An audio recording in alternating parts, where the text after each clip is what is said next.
दरवाजे पर आकर रुकी। लाल जोड़े में लिपटी वर्षा जो अब इस घर की नई बहू थी, उसने कार से बाहर कदम रखा। घर का दरवाजा फूलों से सजा हुआ था और पूरा परिवार नई बहू के स्वागत के लिए खड़ा था। आजा मेरे बच्चे, इस दहरी पर रखे चावल के कलश को अपने दाएं पैर से धीरे से गिरा दे और अंदर आजा। आज से यह घर तेरा है। वर्षा ने शर्माते हुए कलश को पैर लगाया और कुमकुम के थाल में पैर रखकर घर के अंदर आई। सरिता जी ने मुस्कुराकर थाली ललिता जी की तरफ बढ़ा दी। जी आप घर में सबसे बड़ी है, नई बहू की आरती आप ही उतारिए। अरे नहीं सरिता, सास तो तू है, पहला हक तेरा बनता है, तू कर आरती। जी आप हमारी माँ के समान है, आपके शुभ हाथों से आरती होगी तो हमारी बहू का भाग्य खुल जाएगा, मना मत कीजिए। सबके कहने पर ललिता जी ने मुस्कुराकर आरती की थाली ली। उन्होंने बहुत ही प्यार से वर्षा की आरती उतारी और फिर अपने हाथों से उसकी नजर उतारी। बहुत प्यारी है हमारी बहू, भगवान करे किसी की नजर ना लगे, इसे साक्षात लक्ष्मी का रूप है। बुआ जी सिर्फ नजर मत उतारिए, कुछ मीठा भी तो खिलाइए भाभी को, और मुझे भी सुबह से भूखा हूं बुआ जी। तू तो हमेशा भूखा रहता है मनीष, आज तो कम से कम वर्षा का दिन है, उसे अटेंशन लेने दे। घर का पूरा माहौल हंसी ठिठोली और प्यार से भरा हुआ था। वर्षा को अपने ससुराल का ये रूप बहुत अच्छा लग रहा था। थोड़ी देर बाद बुआ जी अपनी शादी का आंचल कमर में खोसते हुए बोली, हो यार, घर में नई बहू आई है, मैं जा रही हूँ रसोई में, अपनी बहू के लिए शगुन का मीठा मैं अपने हाथों से बनाऊंगी। अरे जीजी आप क्यों बनाएंगी, आप थक गई हैं, बैठिए आराम कीजिए, घर में और लोग हैं ना बनाने के लिए। अरे थका होगा तू, मैं तो इस घर की बेटी हूँ और ये मेरी बहू है, अपनी बहू को अपने हाथ से कुछ मीठा खिलाना मेरा हक है। पापा बुआ जी को क्यों रोक रहे हैं, बुआ जी के हाथों का हलवा हाय हाय हाय, उसका तो कोई जवाब ही नहीं है। बुआ जी प्लीज आप भी बनाइए। सच में बुआ जी आपके हाथ के हलवे की बात ही अलग है। वर्षा आज तुम खाकर देखना, तुम भी दीवानी हो जाओगी बुआ जी के खाने की। ललिता जी मुस्कुराती हुई रसोई में चली गई। थोड़ी देर बाद पूरे घर में देसी घी और इलायची की ऐसी सौंधी महक फैल गई और ललिता जी एक बड़े से कटोरे में गर्मा गर्म हलवा लेकर बाहर आई। उन्होंने सबसे पहले चम्मच से हलवा वर्षा के मुंह में खिलाया। ये ले बेटा, खाकर बता तो सही कैसा बना है, और इसे अपना मायका ही समझना। अगर कोई तुझे कुछ कहे या कोई भी परेशानी हो ना तो सीधे मुझे फोन करना, मैं सबकी अच्छी खबर ले लूंगी। जी बुआ जी बहुत टेस्टी है। ललिता जी ने फिर अपने हाथों से विवेक, मनीषा और रघुनाथ जी को हलवा खिलाया। उनका प्यार देखकर वर्षा का दिल भर आया। शाम तक सबने खूब बातें की। अगले दिन बुआ जी वापस अपने घर जाने के लिए सामान बांधकर तैयार थी। जी और 2 दिन रुक जाइए ना, अभी तो बहू आई है, थोड़ी सेवा का मौका दीजिए उसे। नहीं सरिता, मेरा जाना जरूरी है, तुम्हारे फूफा जी घर पर अकेले हैं, फिर कभी आऊंगी तसल्ली से। सबने बहुत ही आदर और सम्मान के साथ बुआ जी को विदा किया। शादी की थकान की वजह से रात को सब जल्दी जल्दी अपने कमरे में सोने चले गए। अगली सुबह वर्षा नहा धोकर तैयार होकर हॉल में आई। सरिता जी वहां पहले से बैठी थी। आगे बेटा, आज तेरी पहली रसोई है, जा कुछ अच्छा सा नाश्ता बना ले, हम भी तो चखे हमारी बहू के हाथ का स्वाद। जी मम्मी जी आप बताइए क्या बनाऊं, जो तेरा मन करे बेटा वही बना ले। वर्षा खुशी खुशी रसोई में गई। उसने सोचा कि आज वो सबको अपने खाने से खुश कर देगी। उसने नाश्ते में भरवा पराठे, सूजी का उपमा, हरी चटनी और केसर वाली खीर बनाई। डाइनिंग टेबल पर जब उसने ये सब परोसा तो सबकी आंखें चमक उठी। वाह भाभी क्या बात है, आपके हाथ में तो सच में जादू है, मजा आ गया। सच में वर्षा खाना तो बहुत लाजवाब बना है, तुमने तो पहली रसोई में ही दिल जीत लिया। बहुत बढ़िया बेटा, जीते रहो, खाना वाकई स्वाद बना है, बिल्कुल जीजी की याद आ गई। सही कह रहे हैं आप, जीजी के हाथों में भी अन्नपूर्णा का वास है, वो भी ऐसे ही मन से खाना बनाती है। हाँ पापा, बुआ जी के खाने की तो बात ही अलग है, और उनकी वो गर्मा गर्म पुड़िया, उफ, दुनिया के किसी 5 स्टार होटल में वो स्वाद नहीं मिल सकता जो बुआ जी की पुड़िया में है। बिल्कुल यार, जब वो पुड़िया परोसती ना तो लगता है बस खाते जाओ, उनका कोई मुकाबला नहीं है। हाँ भाई बात तो सही है, पुड़िया तो सभी बनाते हैं पर जीजी जैसी पुड़िया और कोई नहीं बना सकता। वर्षा सबको खाना परोस रही थी। उसे बुआ जी की तारीफ से कोई प्रॉब्लम नहीं थी, लेकिन उसके मन में छोटा सा सवाल जरूर उठ खड़ा हुआ। बुआ जी की पुड़िया में ऐसी क्या खास बात है, पुड़िया तो पुड़िया होती है, आटा नमक अजवाइन और तेल, फिर बुआ जी ऐसा क्या जादू डालती है अपनी पुड़िया में जो सब उनके इतने दीवाने हैं। कोई तो अलग रेसिपी होगी उनकी। अगले दिन सरिता जी ने वर्षा को बुलाया और कहा, वर्षा बेटा जरा सुन तो। जी मम्मी जी कहिए क्या बात है। बेटा मौली की कुछ औरतें नई बहू का मुंह देखने और शगुन देने के लिए आज अपने घर आ रही है, तो एक काम कर तू ना अच्छा सा नाश्ता बना ले, तेरे हाथों की वो कचौड़ियां बनाना बड़ी स्वाद होती है। जी मम्मी जी अभी बना लेती हूँ।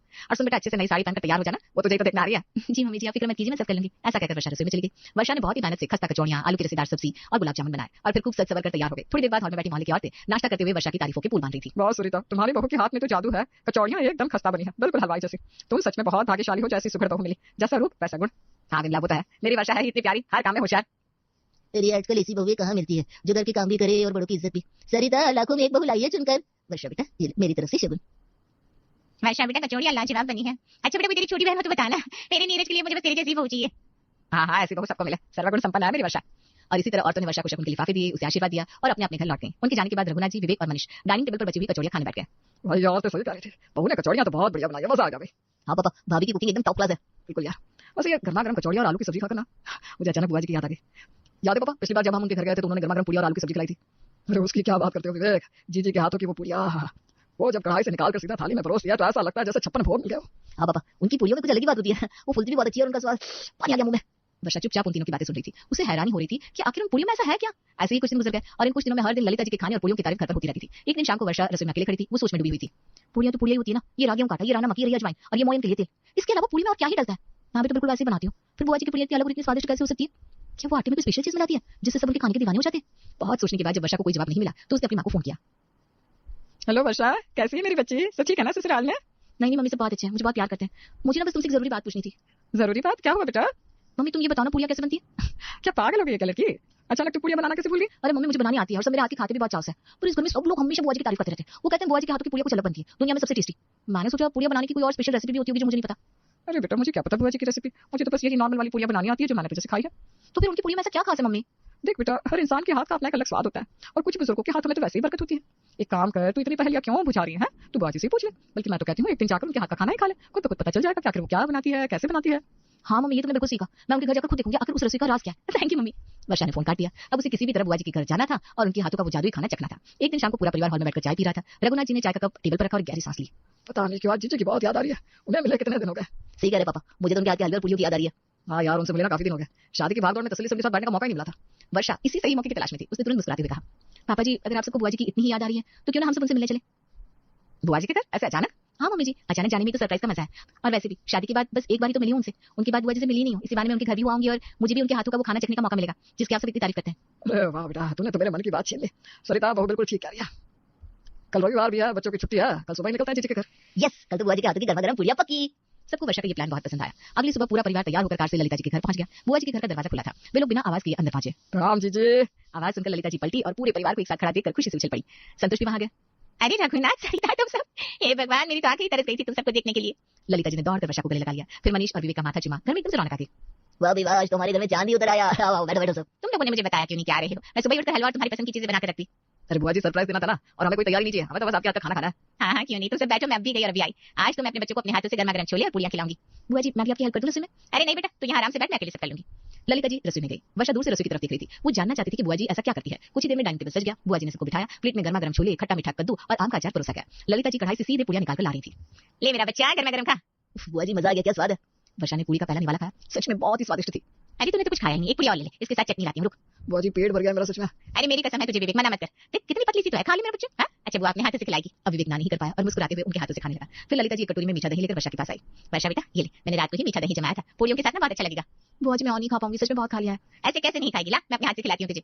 ललिता जी ने एक पूरी का टुकड़ा तोड़ा, उसे दही और छोले में डुबाया और बड़े ही प्यार से वर्षा के मुंह में डाल दिया। वर्षा की आंखों में एक पल के लिए नमी आ गई। ललिता जी इसी तरह सबको बड़े प्यार से खिला रही थी।